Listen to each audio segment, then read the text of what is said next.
a Brexit and the new trade deal between, just saying that's going to annoy some people, between the European Union and the United Kingdom.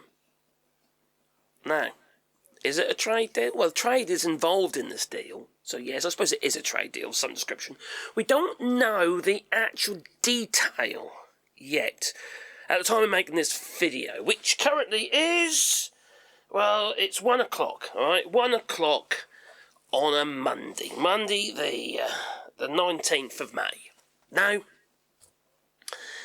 the highlights of the deal is SPS, so we're talking about food hygiene and phytosanitary certificates. Then we've got the carbon taxes, so they're basically emissions trading. The e-gates, well, I'm not so confident about that one. We've got animal health certificates, so people can travel with their pets into the EU much easier. And then we've got the fishing rights, which have, for the EU, which have been extended. Now, I say for the EU, let's be honest, it's for France, because they were kicking off. All right? Emmanuel Macron knew what he needed to do to get his fishermen back on side, and that's it. It's to do with fishing rights for the French fishermen, also include the Spanish fishermen, Portuguese fishermen, etc., etc.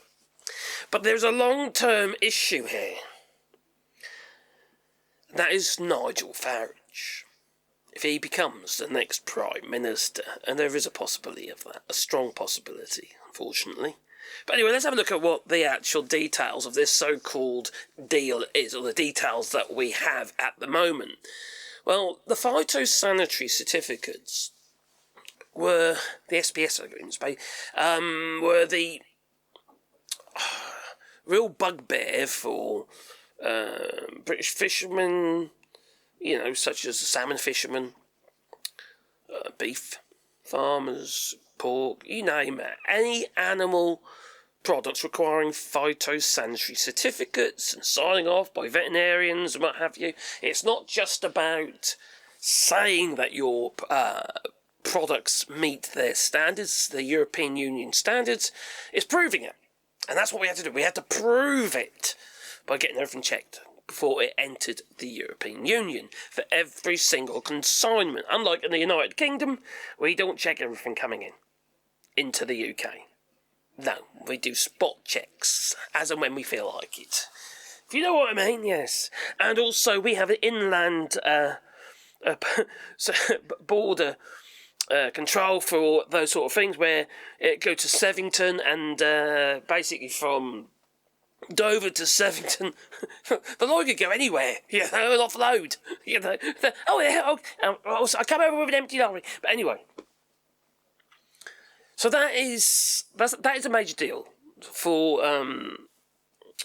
trading in food-based animal products. It's a major deal, actually. That is, I would say, one of the most successful parts of this deal for the United Kingdom.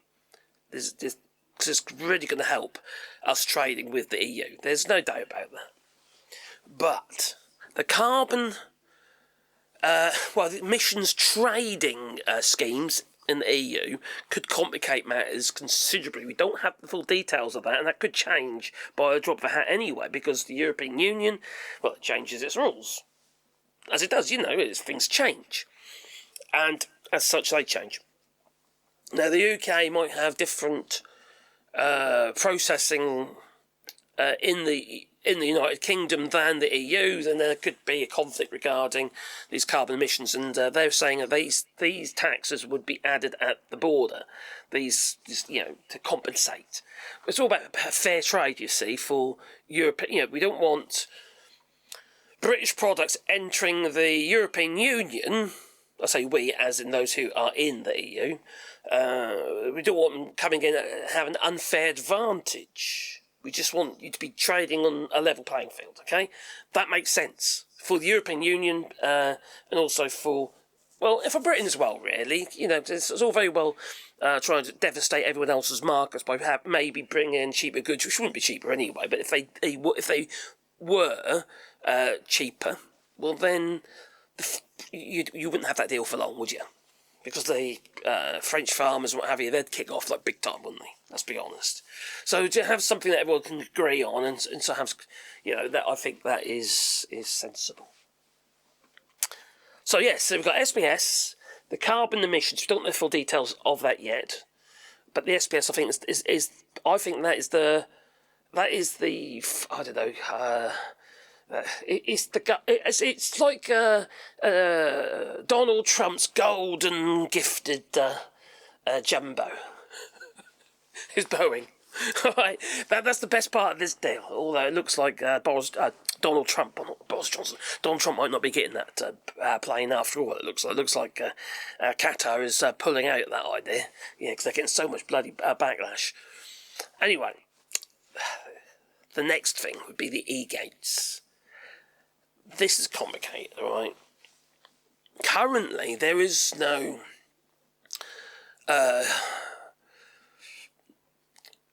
system in place that doesn't require the stamping of passports. So how are the e-gates going to work when the passports have to be stamped? Also, let's say, for instance, and this is happening a lot still, where the UK has given somebody their passport with 10 years on. And quite often it's over 10 years. And in the EU, that's not allowed. So you're in the EU and you've got to have your minimum of 3 months or whatever it might be on your passport. A lot of the people are actually got passports that are out of date because they've miscalculated. Because they've actually had, like, I don't know, it's possible to have up to 10 years and 9 months. And so people are still getting caught out on this. I've made loads of videos about it in the past. So that could be a complication and cause queues and delays in the e-gate lanes. Can you imagine the uproar of European Union members, their citizens, complaining because the British citizens are in the flipping e-gates causing a ruckus? Oh, you need to wait for, somebody to come see you. That's going to be like that all the time, isn't it? There's always going to be somebody who's made a cock up, and they do all the time. Saying it myself, and this is saying it, people making the same mistakes. There's always independent press still, where people make mistakes with how much time they've got left on their passports. If you've got any doubts, replace your passport. Simple as that. So there's that to it, right? So I don't think that's going to happen. Now, when I can't remember what it's called now, but when the digital passport, where they don't stamp your passports, when that comes into play, it should be this year, it might be next. It keeps getting delayed, you see, because they can't seem to get it to work properly. But when that comes into play, yes, there will be no stamping. Now, that's all very well saying that. It doesn't mean to say there won't be a problem causing delays in that coup. Whereas the Germans, the French, and what have you, they'll be just going straight through with no problems at all. This is just the nature of it. It's just what's going to, it'll end up being like. I can unplug that power cable. It buzzes a bit. So, next one. The animal health certificates. Now, the animal health certificate is a big deal. All right, for anyone who wants to travel with their pets. Because it felt a bit petty, really. I'll be absolutely honest with you. It did feel a bit petty, where people entering the European Union had to get all of their pet passports stamped and stuff like that. Well, you see, the thing is, they didn't have the European pet passport anymore, so it didn't comply. It has to be issued in France, for instance, if you're coming to France, etc., etc., etc. It made things complicated, but they won't need to worry about that anymore. But for a lot of people who travel with their pets, it's quite, it's a big deal for them because it's bloody expensive if you're travelling with your pets. It also might mean that they might travel a little bit more. Maybe they have a little property in France or Spain or somewhere like that, and if they haven't got to worry about kennelling their animals and that cost, well, they might travel a bit more, which might be quite good for European Union countries as well, because obviously if Brits travel into the European Union, it's effectively an export. So, they're going to be spending money, aren't they? So they'll that's good for the European Union. to be honest. I think the pet passport thing should not... Personally, I don't think it should ever have happened. That's my feeling. I thought that was a bit silly. These are all bargaining chips, weren't they, you know? It's all about holding something back for later. And then you got, well, actually, to be fair, the animal health certificates is all linked to the SPS, really, with the phytosanitary and all that sort of stuff, you see.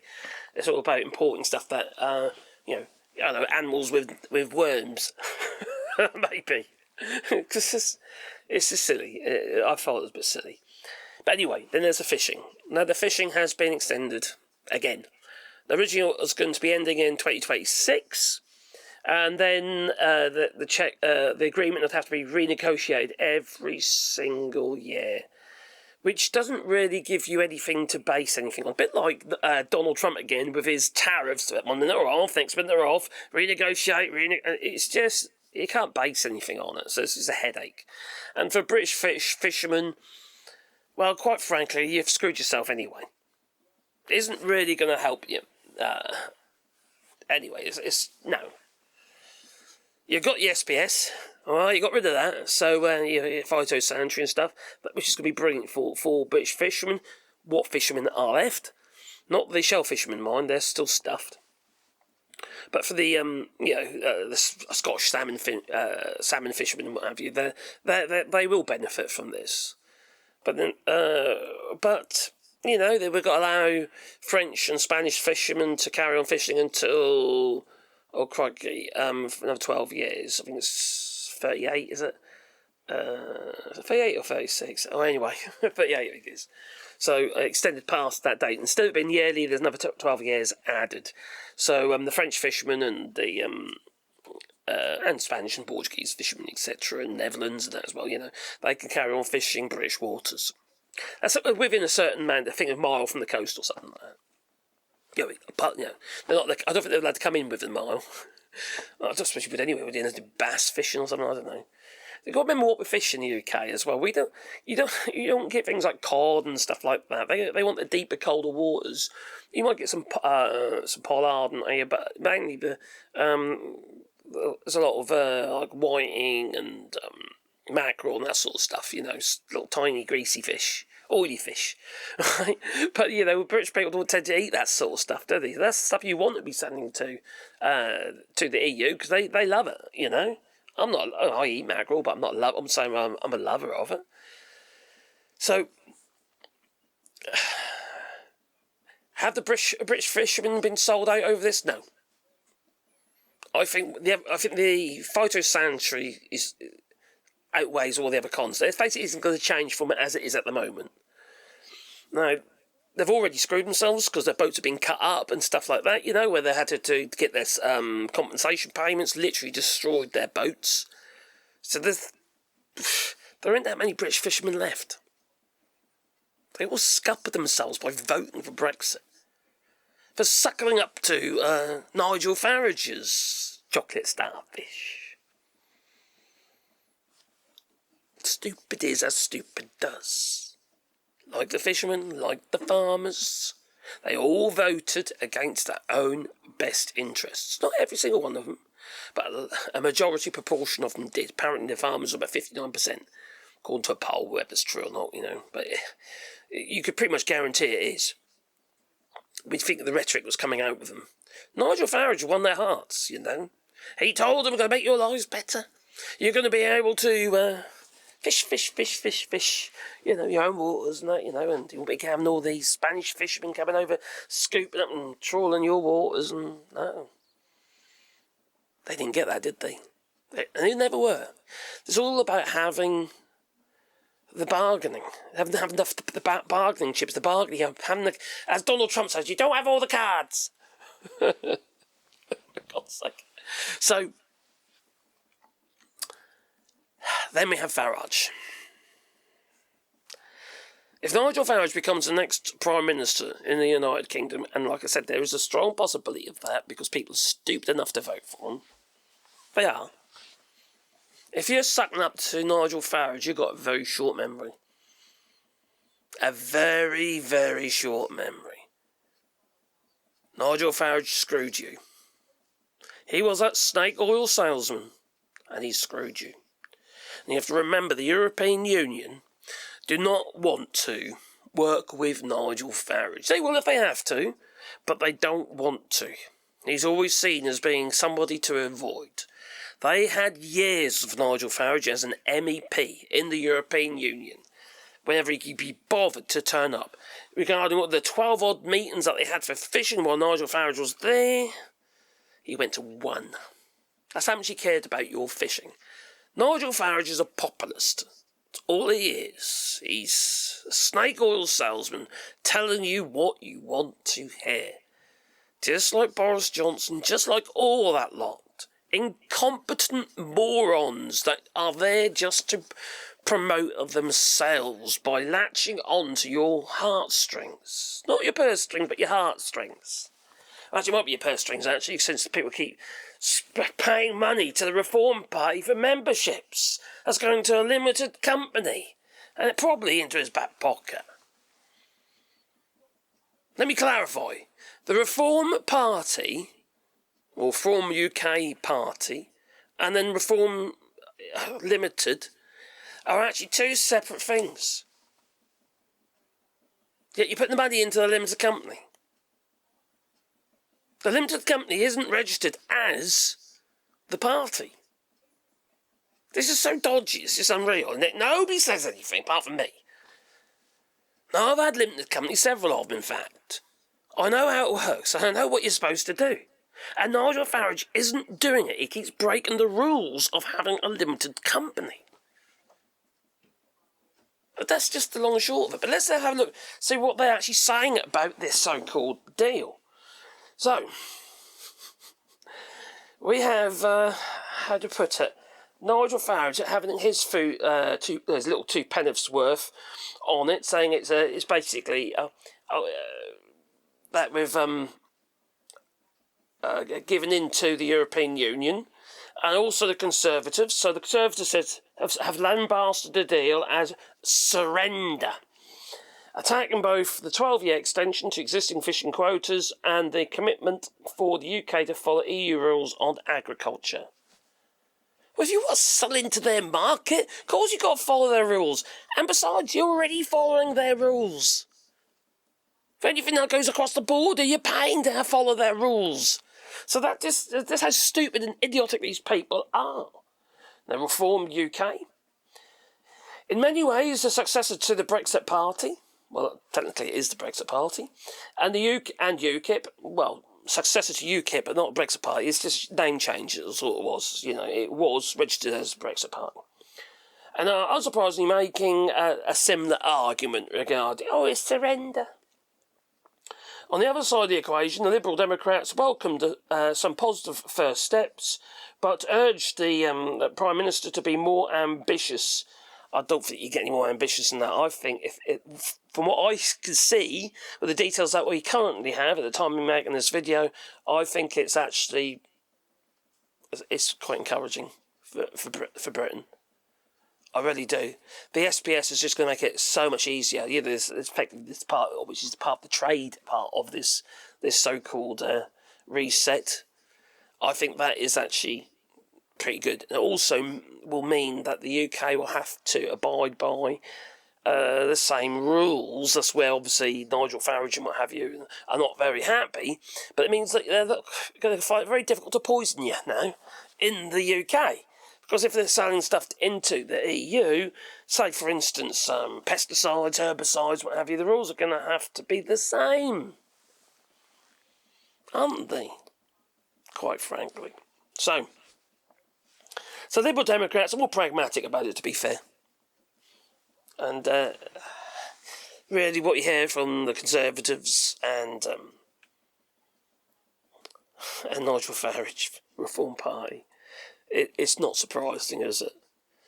So I might make another video later when I've got more details about what's going on. But they're my first thoughts on the trade deal between the UK and the EU, the new and revised trade deal, which, quite frankly, I think is a positive move forwards for the United Kingdom, and there's also some positive things in there for the EU, because we all need to be able to trade together, especially now that there's feckin' orange blancmange in the White House buggering everything up and making our trade a lot more expensive with the United States,